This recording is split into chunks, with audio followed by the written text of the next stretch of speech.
নমস্কার, আমি শ্রী মিলন অধিকারী। দেখতে থাকুন শ্রী মিলন অধিকারীর চমৎকার টোটকা। চ্যানেলটিকে সাবস্ক্রাইব, লাইক এবং শেয়ার, কমেন্ট বক্সে অবশ্যই কমেন্ট করবেন।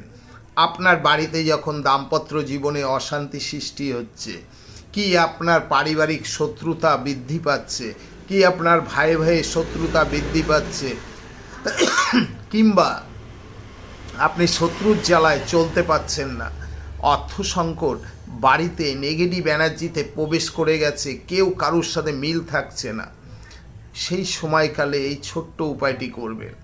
আপনি কি করবেন? 3টে টুকরো কর্পূর নেবেন, 3টে এলাচ, 3টে লবঙ্গ, 3টে গোলমরিচ, একটি প্রদীপের ভিতরে আগুন দিয়ে ধরিয়ে দিন। ধরিয়ে আপনার সারা বাড়ি ঘর ওই ধোঁয়াটাকে ছড়িয়ে দিন। দিয়ে যেই ছাইটি লাস্টে থাকবে আপনার প্রধান দরজার সামনে ফেলে জল দিয়ে ধুয়ে দিন। তারপরে দেখুন আপনার শত্রুদের কি হাল হয় এবং আপনার দাম্পত্য